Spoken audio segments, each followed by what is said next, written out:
laban sa kanya. Narito po ang exclusive report ni MJ Marfori. A lot of people have been asking, what's the reaction? Ito na po yun. Bossing fires back. Pasado alas 10 kanina dumating sa Muntinlupa Regional Trial Court si Bossing Vic Soto. Kasama ang may bahay niya na si Pauline Luna. Light ang mood ni Bossing. Pero syempre, hindi naman napigilan ng mga nagtatrabaho sa RTC na mag-fangirl at fanboy sa kanya at sa misis. Pero si Bossing means business dahil 19 counts of cyber libel ang inihain niya sa Fiscal's Office. Laban yan sa direktor na si Daryl Yap na gumawa ng umano'y malaswang teaser kung saan tahasang tinawag na rapist si Bossing Vic Soto. Wala naman akong pinipersonal. But I'm just against irresponsible people, lalo na sa social media. Kaya nga ako, hindi ako sumasagot in any social media o sa television o sa ano. I think this is the right venue. Support all the way naman si Pauline at ang angkan ng mga Soto laban sa paninira sa laban ni Bossing kay Daryl Yap. Tumulong din siya kunin ng screenshot ng mga hindi niya binurang mga negatibong comment bilang evidence ng online bullying at harassment na natatanggap ng kanilang pamilya. All the way, all the way. No questions asked. Bago ang paghain kanina, may writ of habeas data na isinampa ang kampo ni Bossing. Ito ay para itigil ang pagpapakalat ng teaser online. Madadamay din dito ang mga netizen at online creators na nagsishare ng nasabing teaser o nagpo-promote nito. Ititigil po muna lahat ng mga postings, etc. In the meantime, pinapasagot siya dun sa aming reklamo. Habang hindi pa nakakasagot si Daryl Yap sa korte, nagpost na siya online at sinabing may karapatan ng sino man na magsampa ng reklamo laban sa kanya, pero tinablayan ng kampo ni Bossing. Malaya tayong magpahayag, malaya tayong gumawa ng pelikula. Ang exemption lang, huwag kang gagawa ng libelous. Para sa iba pang detalye, makakausap po natin si Attorney Buko de la Cruz, ang siyang legal counsel ni Bossing Vic Soto. Attorney Buko, magandang hapon po sa inyo. Magandang hapon. Magandang hapon din, Julius Hentintin at sa inyong mga taga-subaybay. Attorney, meron na pong kautusan ang korte, no? Na ibinaba ngayong araw na ito. Ano po nilalaman itong court order? Ito po yung tungkol sa writ of habeas data na aming isinampa 2 days ago sa RTC ng Muntinlupa. Hinihiling po namin sa korte na pigilan muna ang pagkalat, pag-post ng anumang mga teaser videos o anumang sensitive personal information ni Mr. Vic Soto na nakakaapekto o nakaka-violate, lumalabag sa kanyang privacy rights at nakakaapekto sa security at liberty ng kanyang pamilya. At kinatigan naman ng korte at nag-issue ng writ of habeas data ang korte at pinasasagot po dito si Mr. Daryl Yap. Within 5 days, pinapasagot siya para dun sa nasabing reklamo. Hanggang ngayon po, attorney, ay nasa Facebook page pa rin ni Mr. Daryl Yap itong mga teasers, yung mga teasers ng kanyang pelikula. Kailan po ito pwedeng gawin lang kung pagbabatayan po natin itong kautusan ng korte? Sa aming pagkakaalam, Julius, na-receive na niya today yung utos ng korte. So tatanungin namin siya pag nag-hearing sa I think 15 or 16, I think 15, no? Pag nagkaroon ng hearing, tatanungin namin siya kung sinunod ba niya ang utos ng korte. Kasi kung hindi niya ito sinunod, siya ay maaaring mapatawan ng contempt. Aha. Okay, paliwanag natin, sir. Bakit kinasuhan po ninyo ng cyber libel itong si Mr. Daryl Yap? Bakit yun po ang kasong final sa kanya? Okay. Yung una, yung habeas data ay civil, no? Ang layunin para pigilan ang pagkalat, matanggal yung mga post. Pero yun naman pong criminal case ng cyber libel ay upang mapanagot, no? Upang mapagpaliwanag sa tamang forum si Mr. Daryl Yap kung bakit niya tinawag na rapist yung aming kliyente. Dahil alam naman natin, no, while free speech is a right, you don't have the right to commit libel. Maaari ka magpahayag o magsalita, pero hindi ka po pwedeng manira ng iyong kapwa. Kaya yung pong criminal case ay ipinail upang siya ay mapanagot sa teaser video na kanyang ikinalat na nakaapekto po sa pangalang matagal na iningatan ni Mr. Vic Soto.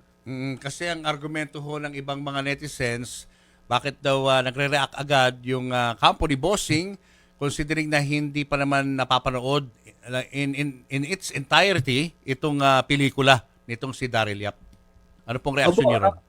Yes po, Sir Julius, hindi po siya kinakasuhan sa pelikula na dahil sa pelikula. Kinakasuhan po siya dahil dun sa teaser video na kanyang inilabas. At dun sa teaser video na iyon ay tahasang tinawag na rapist ang aming kliyente. At ito po yung libelous o mapanirang puri. Dahil po dito, nagkaroon po ng mga threats of physical harm sa aming kliyente, sa mga netizens na mga naniniwala o naniwala sa post na ito online ni Mr. Daryl Yap. Nagkaroon po ng mga pananakot, mga comments, mga messages na pinapadala sa aming kliyente, sa kanyang asawa, at pati sa kanilang anak na minor de edad. Ito po ang dahilan kung bakit napilitang magsampa ng kaso ang aming kliyente dahil labag po ito sa batas at napapalagay na po sa alanganin, na nalalagay po in danger ang kanyang pamilya dahil po sa irresponsibleng posts na ito.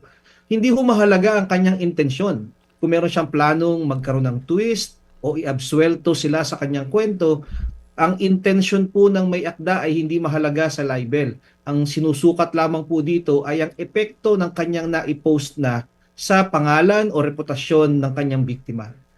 Meron po siyang latest na post dito, posted about an hour ago. Kayo po ang kayo po ang kino-quote niya, no? May larawan po kayo rito at sinabi niyo rito na lilinawin ko lang po, wala pong rape, hindi ho totoong rapist ang aming kliyente. Hindi ho totoo itong rape na ito. Gawa-gawa lang po itong kwentong ito. Sinagot po niya kayo.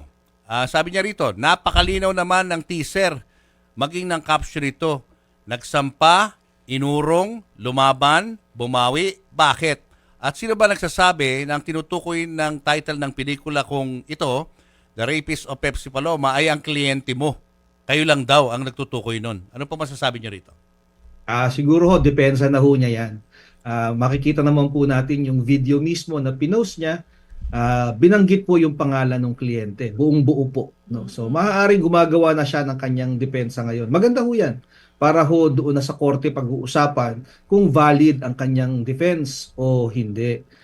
Pero ang sa amin po kasi, Sir Julius, dapat maging responsable po tayo sa paggamit ng social media dahil napakarami pong tao ang madaling naniniwala sa mga ipinopost online. At napakita nga ho namin sa aming mga ipinail sa korte na libo-libo po ang nag-react na negatively sa pamilya po ng aming kliyente. Attorney, ano po yung ibig sabihin ng 19 counts? Yes, Tintin. Sa libel po kasi, ang bawat isang post ay isang count. Ibig sabihin, isang kaso. Pag sinabi pong 19 counts, 19 na kaso ng cyber libel po ang ifinail ni Mr. Vic Soto laban kay Daryl Yap dahil po 19 na beses na nagkaroon po ng pag-post sa iba't ibang platform na laban o paninira kay Mr. Vic Soto. Kaya po 19 counts. So sa ngayon po, attorney, meron ng kumbaga cease and desist order na hindi na siya pwedeng mag-post ng kahit ano na may kinalaman sa pelikula. Kahit trailer Yes po. pa siya.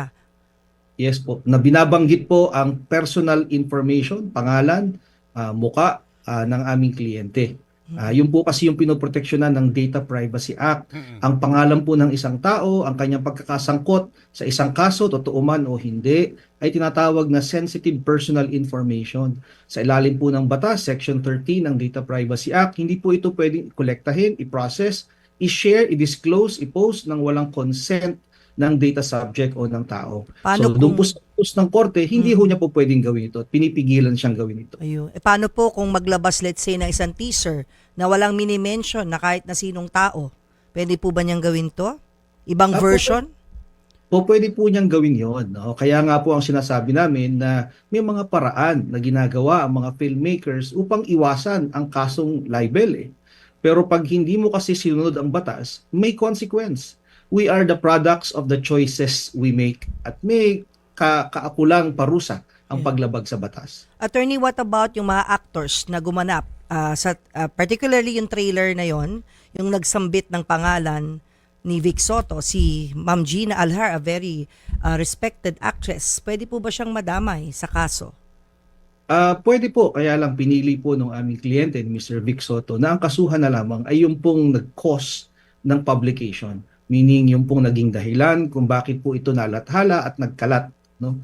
Naintindihan po ni Mr. Vic Soto na trabaho lang po ito sa kanyang mga kasama sa pelikula, pero yung pong may likha nung mismong kwentong ito at nagpakalat ng kwentong ito ang dapat managot sa batas.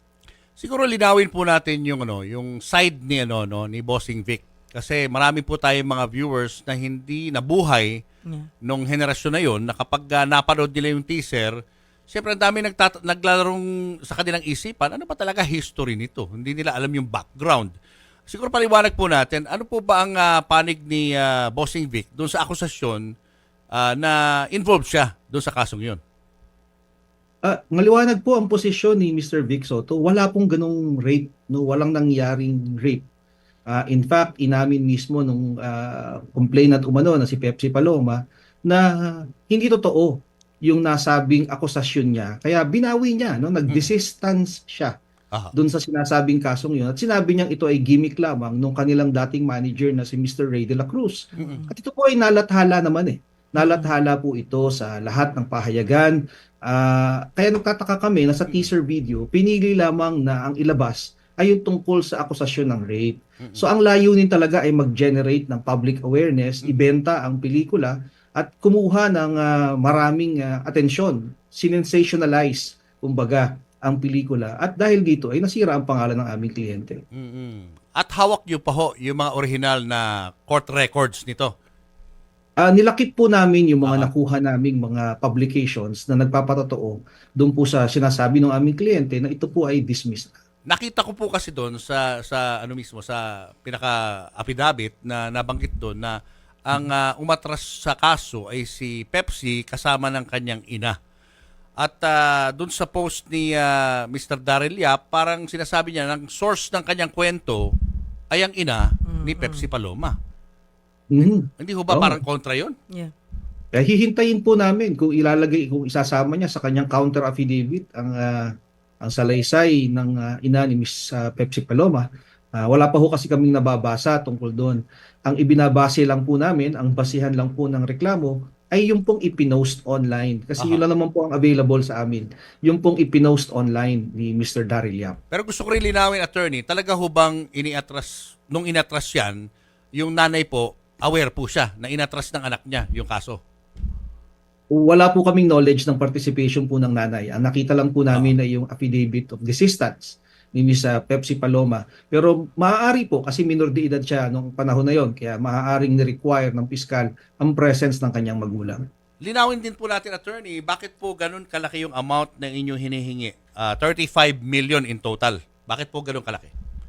Actually, Sir Julius and Miss Tintin, si Mr. Vic Soto po hindi naman niya gustong lagyan ng halaga, no? Ang pangalang nasira, no? Ang reputasyon kanyang iningatan sa loob ng kanyang mahabang panahon sa show business. Kami po ang naglagay na lamang ng figures, no, na para lamang ma-approximate ito. Pero hindi po ito ang sukatan kung gaano kalaking sira sa reputasyon ang nangyari. Hiwalay po ito, no? Isang 20 million para sa moral damages at 15 million para sa exemplary damages. Ipapaliwanag lang po namin, Mr. Julius and Tintin, na hindi po ito ang basihan lamang ng paghingi ng danyos. Pero kailangan po kasi maglagay tayo ng pesos and cents. No? Maliit pa nga po yung halagang yan kung tutuusin dahil po sa nangyaring threats na tinatanggap ng aming kliyente. At ikaw man na nasa industriyang ito na ginagalang, nirerespeto, na ang pangalan mo ay laging may kasamang bossing bilang sagisag ng paggalang ay ngayon ay nabahiran ng bansag na rapist dahil lamang sa irresponsableng online post. Sa tingin ko po ang halagang 35 million ay kulang pa para sukatin o bigyang halaga ang magandang pangalang na buo ni Mr. Vic Soto sa industriya ng pelikula sa Pilipinas. Alright. Sige Yung po, maraming emotional salamat. effect nun eh. Ito lang, attorney, pakita lang natin. Isa ito sa mga records no na sinabit nyo. Sa Tempo, ito yung binabanggit ni Julius, no? Nung, May article. Oo, may article ng September 29, 1982. Pakita lang natin tong article ng Tempo na merong headline na "No Rape, Says Pepsi." Ito yung minention ni Julius na quote-unquote, sabi ni Pepsi, "I was not raped." She told this reporter, referring to Ruther Batigas, batikang Yes. reporter, credible, after she and her mother yan ang nakalagay, presented an affidavit of desistance to Quezon City Fiscal Sergio Apostol.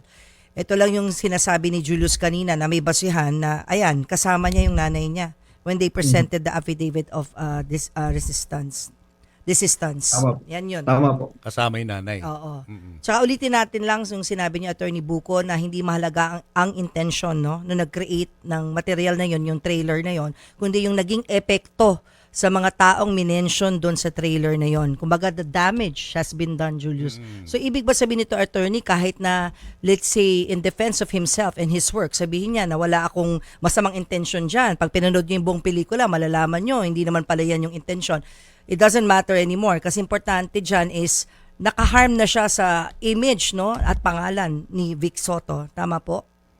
Tama po. Good faith is not a defense in libel. No? Hindi po pwedeng sabihin, hindi ko intensyon na sirain ang iyong pangalan dahil ang iyong intensyon ay hindi relevant. No? Ang sinusukat lamang sa kaso ng cyber libel ay kung ano ang naging epekto ng ginawa mo sa pangalan o reputasyon ng biktima. Bukod po sa pagbabayad ng danyos, ito po bang kasong ito ay may kaakibat ho bang kulong ito? Itong cyber libel? Tama po. Ito po ay criminal case at mas mataas po ang parusa dahil po cyber libel. Naku-qualify o tumataas po ang parusa ng libel kapag po ito ay gumagamit ng internet. No? Dahil po sa bagong batas, yung Cybercrime Prevention Act. So, hintayin na lang natin after 5 days, no, kung anong magiging hakbang ni Daryl Yap. Tama po. Tama. Salamat Sige po. po, Thank you po, Attorney Buko. Thank you, sir. Salamat Maraming salamat din Net po. po. Oo. Ayan. So, yun nga baka ang sinasabi nga ng ibang mga netizens, baka in the end, maging ending din o kumbaga laman ng kanyang pelikula, ayun din mga laman na nababasa natin. Yeah. Katulad niyan, yung pag-atras ni Pepsi Paloma in the end, Yeah. to prove na walang kinalaman sina Bossing Vic doon sa kaso, baka yun din ang maging ending niya. Parang But- sinasabi niya na, bakit niyo ako pinangungunahan kung hindi niyo pa naman napapanood pa yung pelikula. Ang issue talaga nila, nitong company na Vic Soto, ay yung teaser. Yung trailer. Yung Yung trailer. teaser, yeah. Yeah. Dahil nga, katulad ng sinabi natin, hindi naman lahat ng tao ay aware Yeah, doon sa background itong kasong ito. Yeah. Marami ang mga ngayon lamang, di ba, nabuhay at hindi sila aware sa history na ito. Madaling isipin Yeah. na kapag sinabing rapist, ay ganun pala, rapist pala siya. Ganun ang iisipin And the sad ng mga fact tao. is, maraming tao na hindi nahihintayin yung Hindi na kabuuan magre-research. ng storya, hindi na magre-research, hindi nahihintayin yung katotohanan, maniniwala na sa kung ano yung unang lumabas na mga maiikli tulad Tapos niyan. isi-share na nila yun. Yun eh. Hanggang sa mag-viral na. Yeah, and when yung video. something is shared so much by so many people, sometimes it becomes the truth Sabi nga already ni, for ano some. ni Daryl 15 million views. See? Ang nakapanood, Diba? 15 million.